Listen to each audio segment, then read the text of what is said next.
Welcome to another episode of Home Sweet Home. My name is Rod McCall. And my name is Bryce Runge.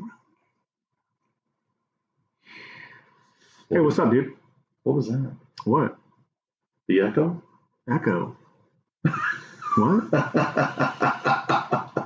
Well, if we don't toot our own horn, who will?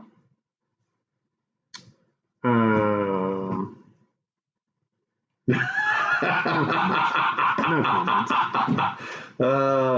So how the heck are you today? I'm good. I'm alive. I'm breathing.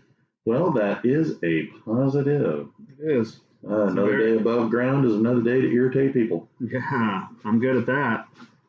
So I've been told I'm very good at that as well. So anything new and exciting with you and the fam? I'm trying to think. Suzanne is on vacation. Very nice. I think I told you that. Yeah. So she's been getting some good rest and relaxation in, so that's good. Good. Have you set her up for, like a massage or something like that? Oh, I took care of that last night, bud. Oh. Yeah, but that took, 2-3 minutes? I'm very intentional with my hands, okay? She'd be mortified right now.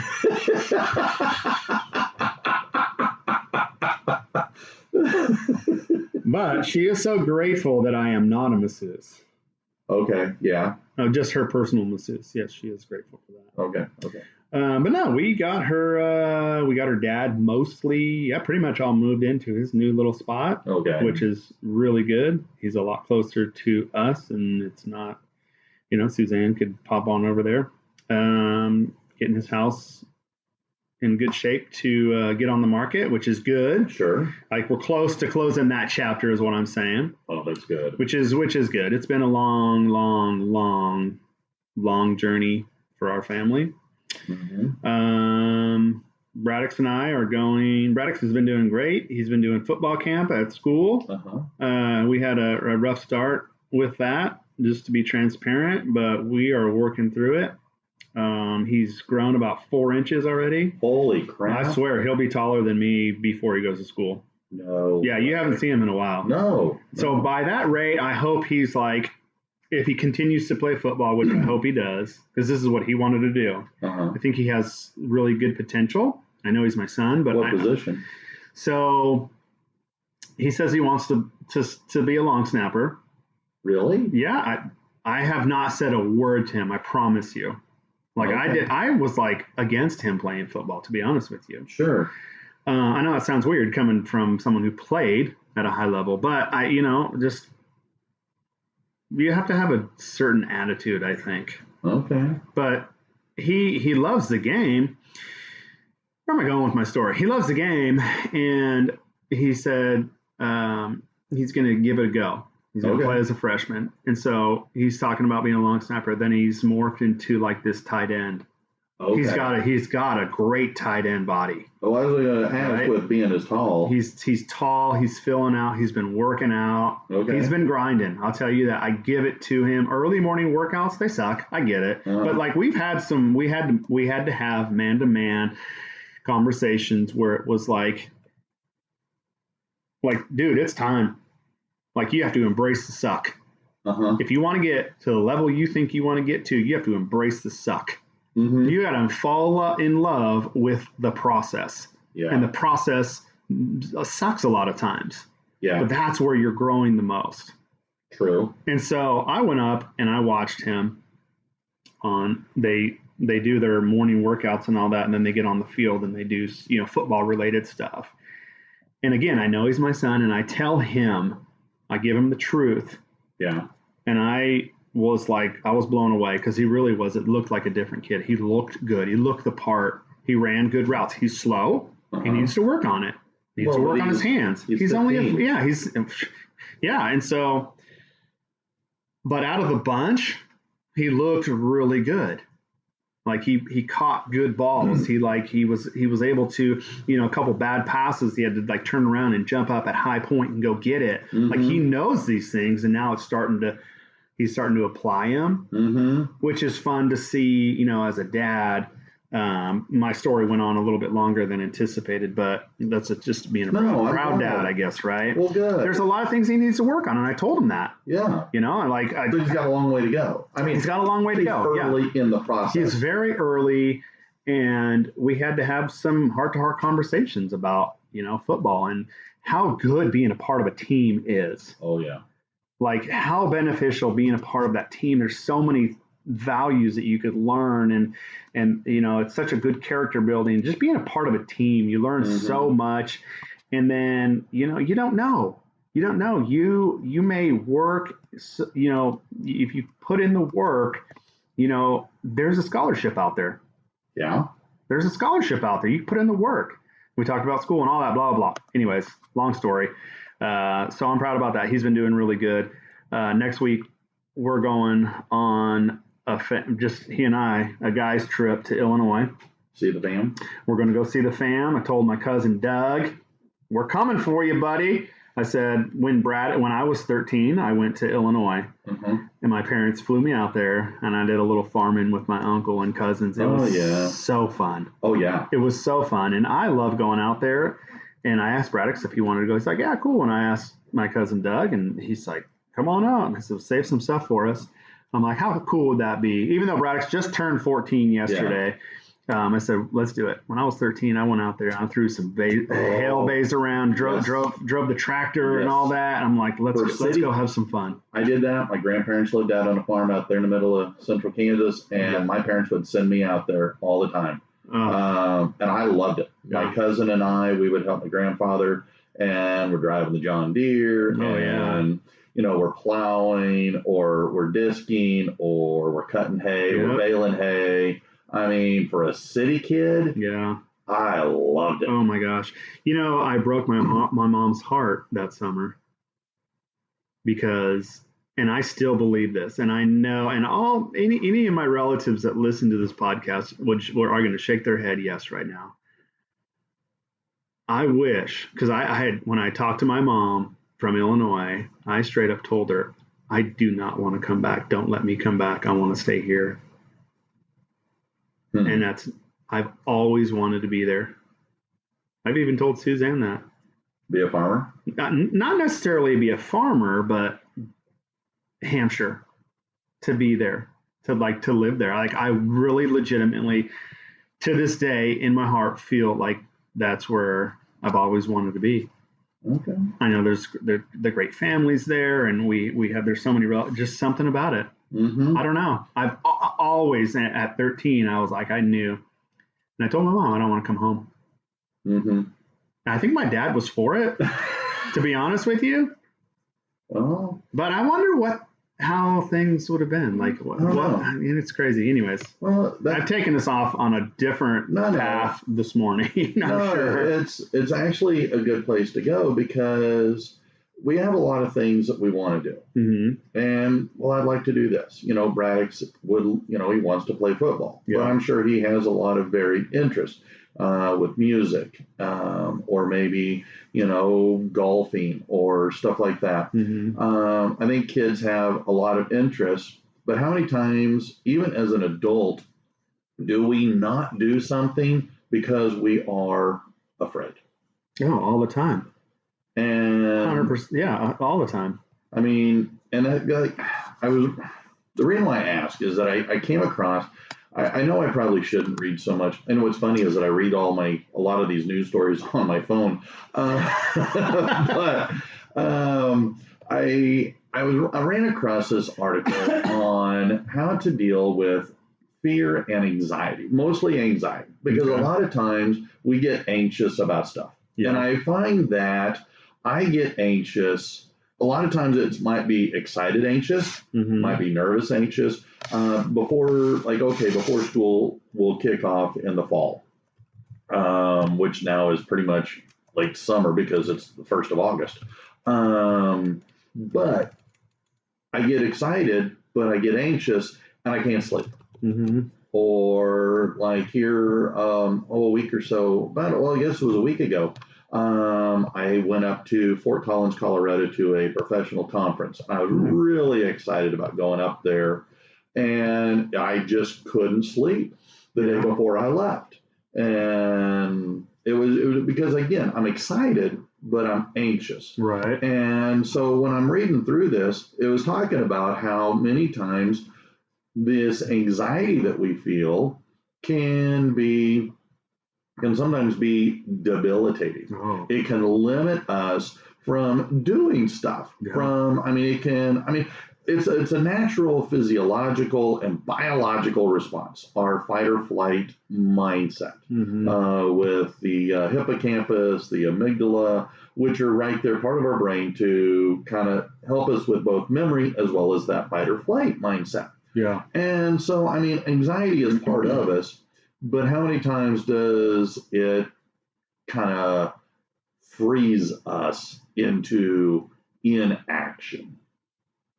Yeah, that's a good point. It kind of goes, I know we've spoke about this previously, but it's like it paralyzes you. I've never been, and it's not to mean any ill will, but it's like almost paralyzing. It's like it we talked about being stuck in park.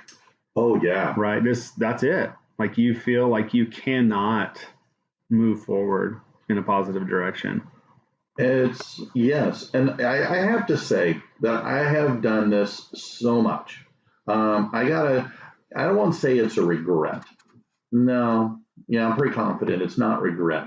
But the number of times that my fear or anxiety would stop me from doing something. Talking to, being in high school, there's a cute girl. Wanted to go talk to her, but I was afraid. I could not work up the courage because I'm going, well, what if I get rejected? What if I get, there was, friends, girls that I liked, that we were good friends, but I wanted to break out of the friend zone, but I was afraid of losing everything. Yeah. And it's better to be in the friend zone than to not be around them at all. Right. And so I would get that, extremely anxious.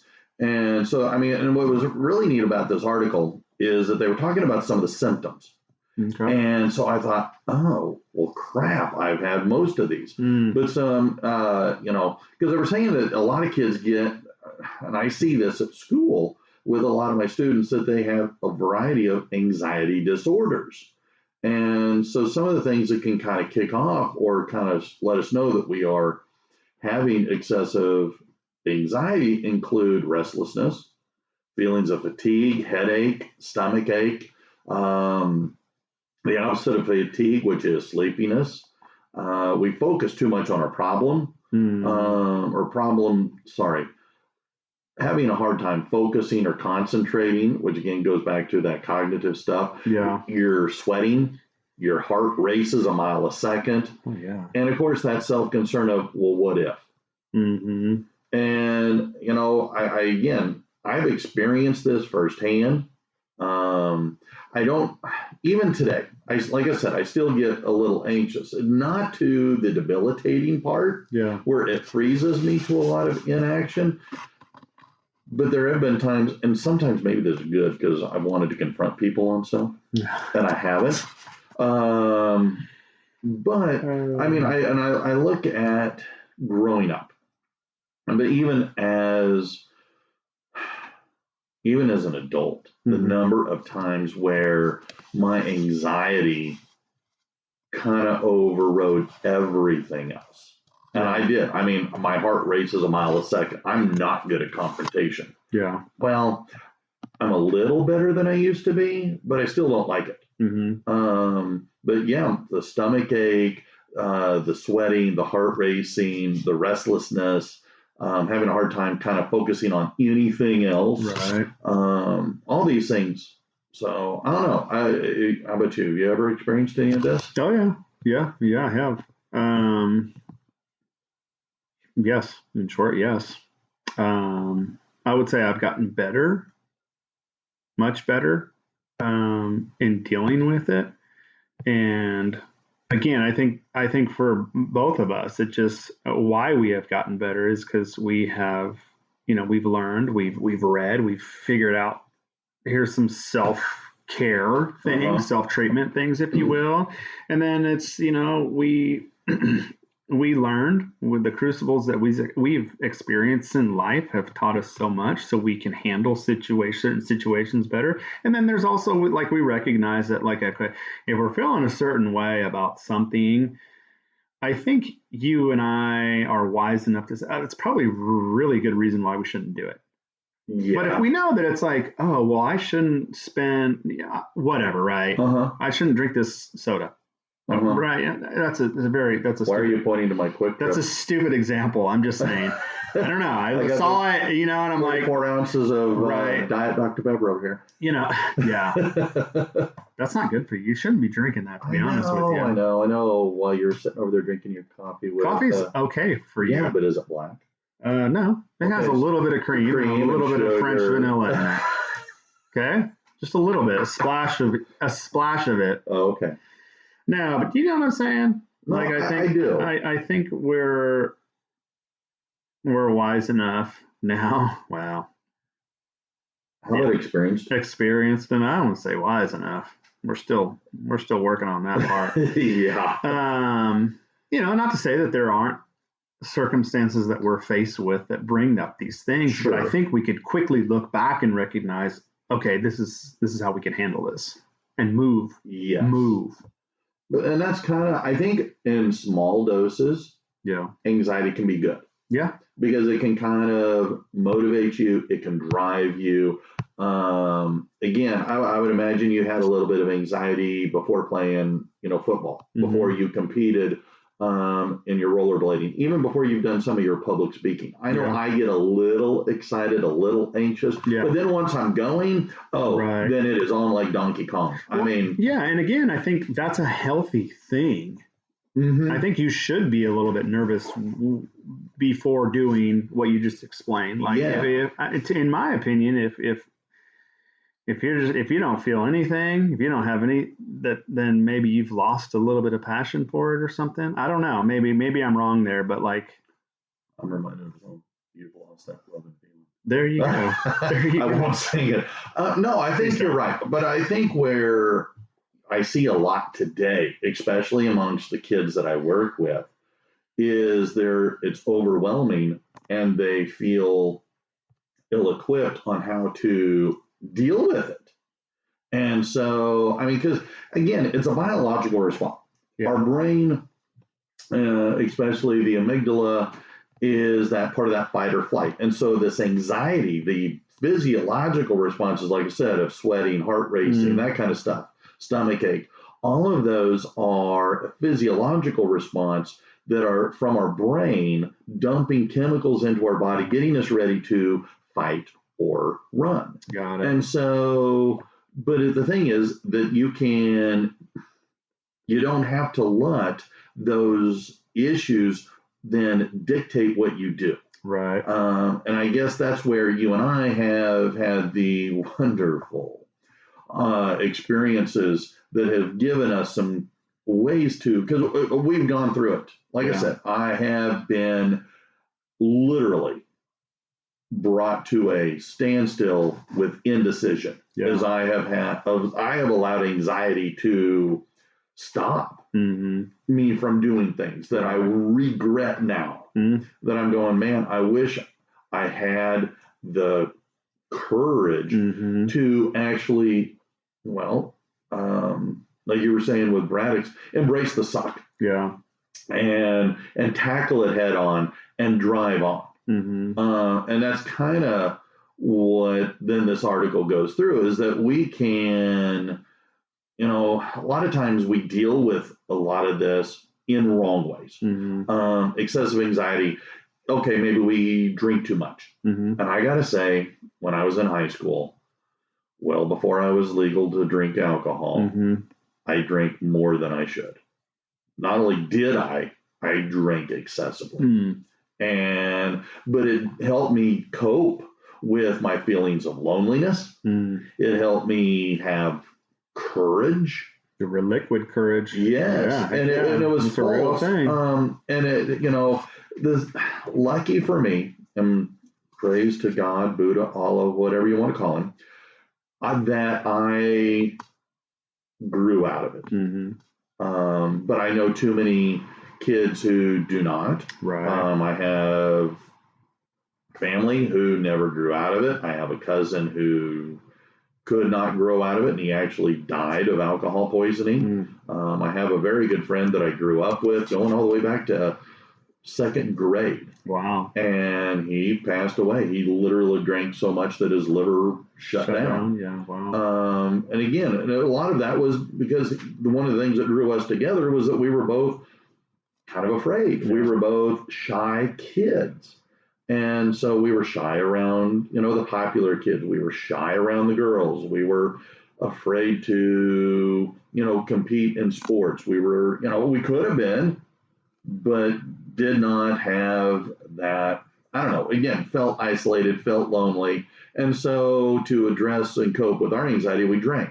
But I wonder how many kids today turn to alcohol, turn to drugs as a form of self-medication to deal with their anxiety rather than deal with it straight on, head on by talking to people. Right.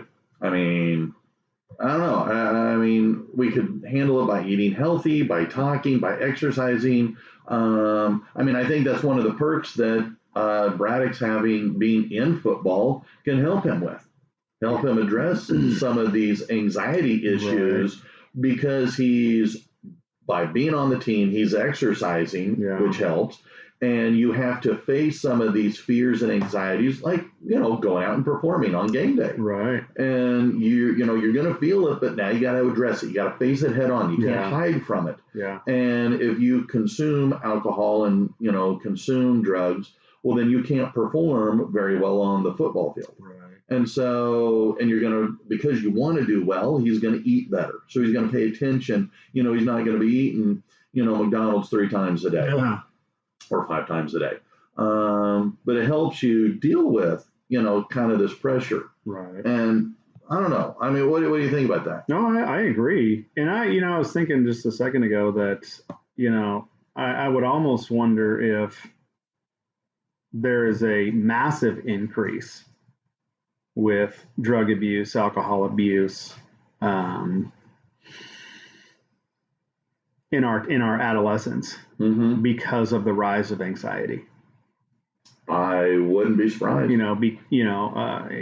Because of what there's a multitude of things that contribute to it, but we talked about cell phones and the addiction of cell phone and what kids are watching and being influenced to do. Oh, social media, TikTok, Twitter, Instagram, Snapchat. Right. And so just to name a few. Yeah. And again, creating more anxiety, creating more addictions, creating more unhealthy. Well, look at the number of people that are on prescription medications that are uppers, downers. I mean, synthetic cocaine, synthetic heroin. Yeah.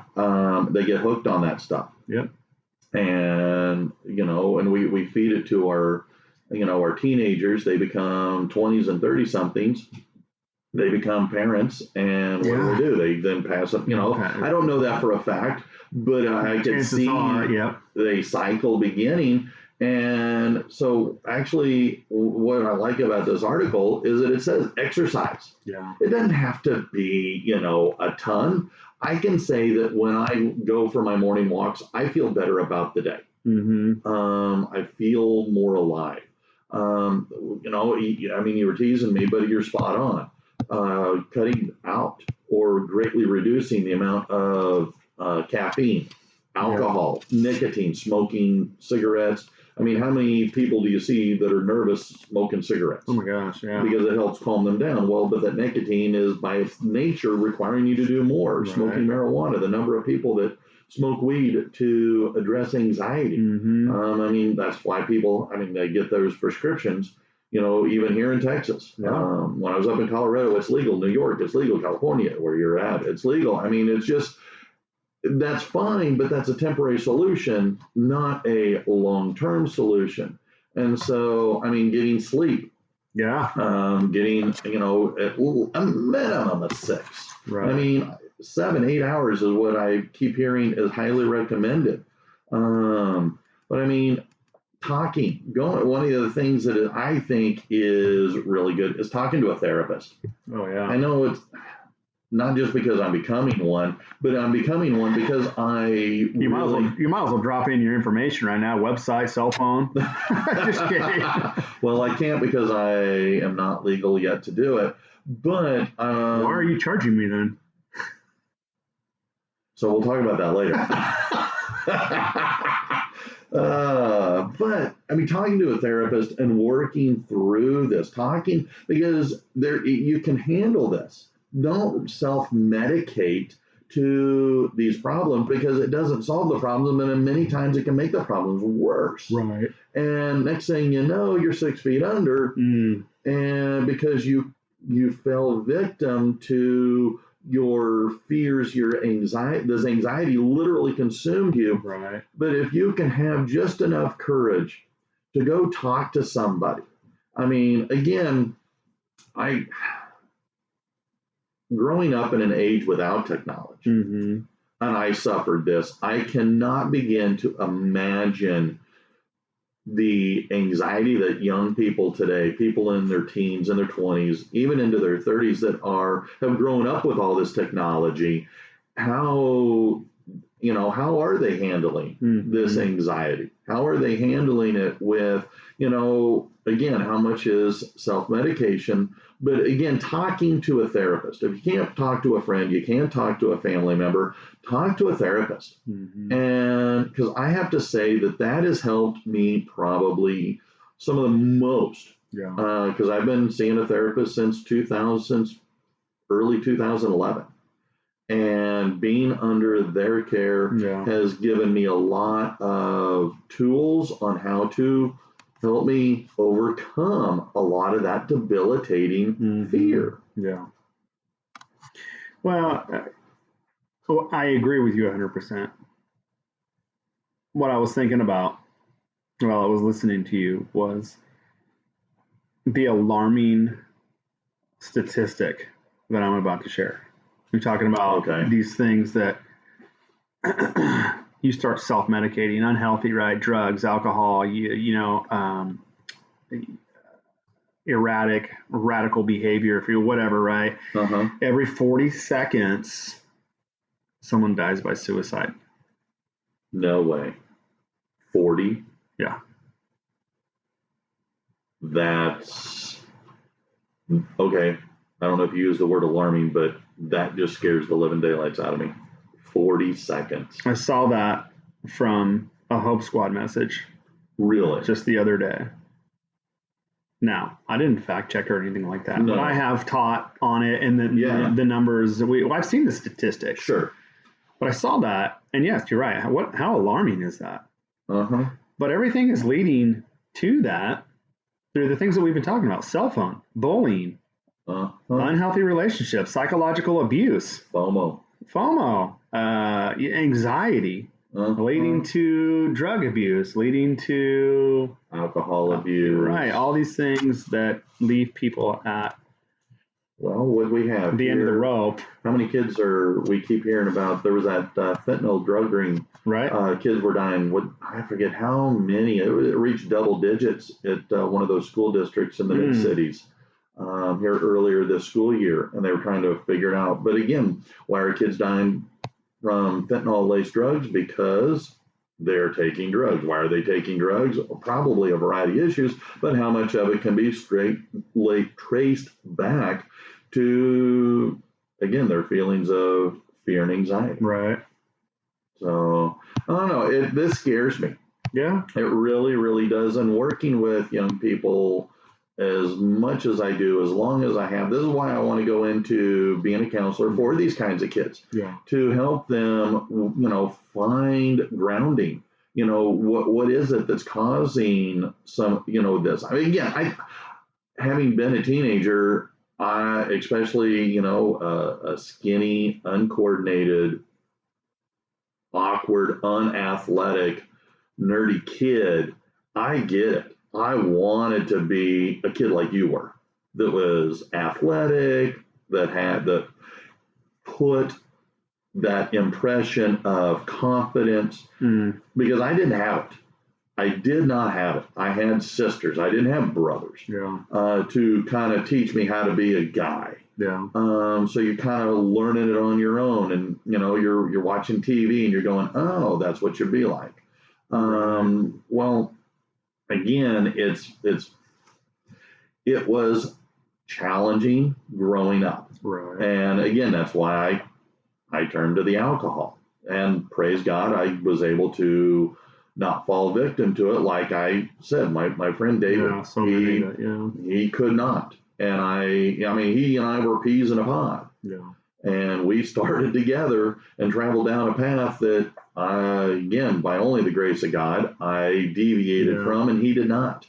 And so this is the kind of stuff that scares me. And the idea that a suicide every 40 seconds is just scares the living daylights out of me. Yeah. Yeah, it really is. It should anyone.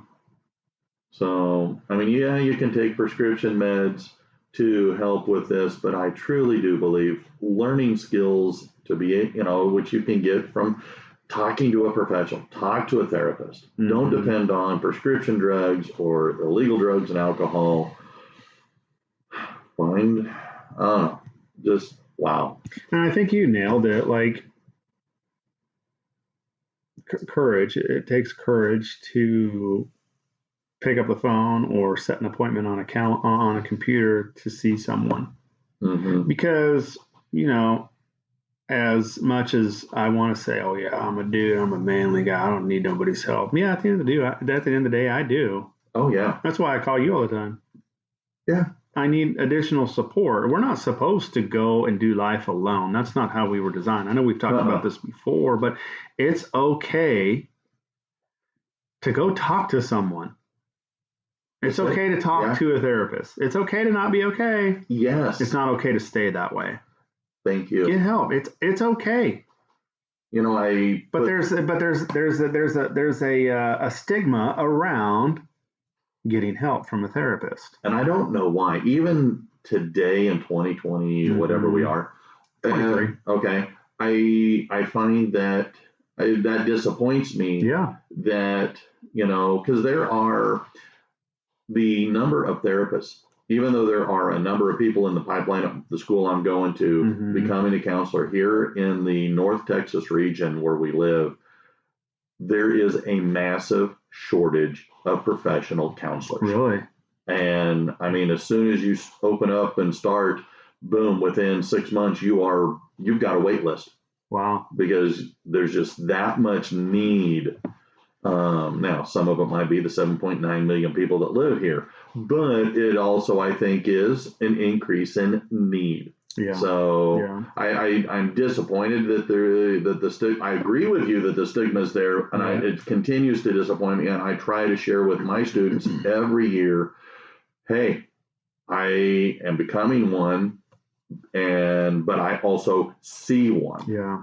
And don't be afraid. Yeah. Well, and you said it right there, fear, and what we're talking about, this fear and anxiety. I have anxiety about going to see someone about my anxiety. It's not, I know it's a real thing. And I think kids specifically, or anyone, I don't want anyone to think that there's something wrong with me. No. And yes. No, there's nothing wrong with you. Here's the reality. We're all broken. Yeah. To some degree. We're all broken. Well, and we have a lot of issues that we've gone through. Yeah. We have, trauma in our life, might be mild, might be moderate, might be severe, but we all have it. We all have things that it hits us differently, impacts us differently. Right. Loss of a family member, loss of a loved one, loss of a breakup, loss through divorce, either, as a kid or as the parent, like you and I. I mean, there's all kinds of things that can cause trauma, that can cause, again, just the natural insecurities we have of growing up. Right. So here's my thing, and I know we're at the end here, but here's my thing, and I think this is a powerful for anyone. Be okay with going to see someone for help. I know that people may judge, but get in your mind, tell yourself it's okay. Don't worry about what other people think. This is your life. This is your health. You deserve to live a healthy and positive life. And if you don't have people in your corner that are supporting you, or you have people in your corner that are telling you not to do this, or there's something wrong with you, you need to remove yourselves from them from their lives. They don't deserve to be in your life. Mm-hmm. What you need is people who support you. And if you have anxiety or depression and you suffer from some of this stuff, you need people to encourage you to go get help. Amen. And if you don't, then get new friends. Align with people who are going to support you and love you all the way through treatment or whatever it is you're dealing with. And I know we talk about this. We just talk about it. There's that fear and worry. Oh, people are going to think I'm wrong or something wrong with me. But it's easy for us to sit here and say, don't worry about what others think. But there's a reality of that. Oh, I am concerned with other people. Get to a place where I don't care what anyone thinks. This is about me and my health and my future, and I want my decisions to have a positive generational impact. So I'm going to get the help that I need. Mm-hmm. Period. The end. You go to a doctor when you're sick. Yeah. So go to a doctor when you're mentally unhealthy, or at least not as fit as you'd like to be. Right. So. Yeah.